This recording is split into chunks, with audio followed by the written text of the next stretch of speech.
Before you glue together layers 1, 2, 3, and 4, 5, and 6, make sure you've gone to the sander and machine sanded on the large sanders the edges so that they feel like they're flush.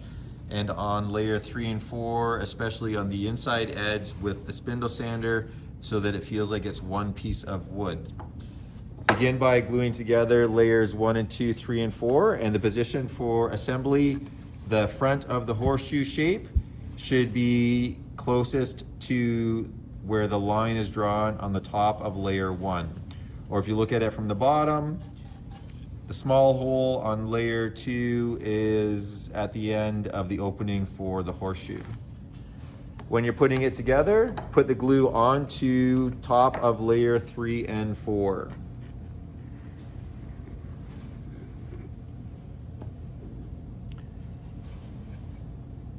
Spread it around so you have a thin layer of glue. Try not to get any glue onto the inside edge. And then put it into position with layers 1 and 2 the way that we just talked about, so that the opening is close to where the line is on the top of layer 1 and 2.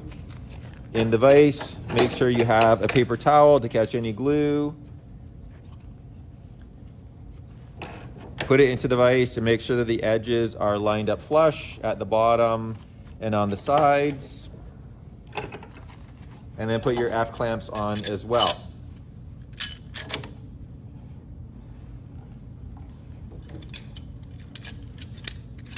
If you put it in this position, you can see the inside of the horseshoe, and where there is glue squeezing out, take your paper towel and wipe that glue away so that it doesn't become a problem for your wheel when it's trying to turn to deliver the candy.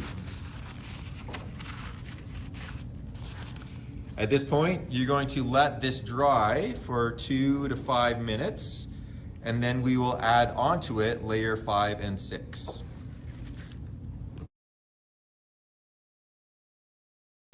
When adding on layers 5 and 6, we want to make sure that the grain is alternating. So right in this position, you can see that layer 3 is going in the same direction as the grain on layer 5, but if I rotate this a quarter turn, now we have surface grain, end grain, surface grain, end grain, surface grain. So make sure that when you look at your candy machine that every other layer is going in the alternate or different direction.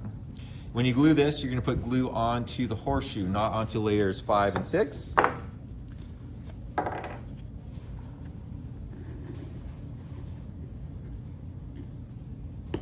Thin layer of glue, smear it with your finger like we've been doing on all the other pieces.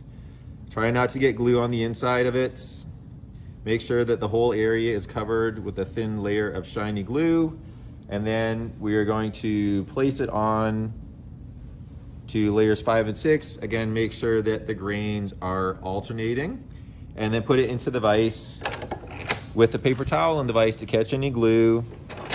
And before you tighten it up really tight, make sure that all the layers are flush and it feels like it's one block or piece of wood. Tighten it up, and on the top, put your F-clamps.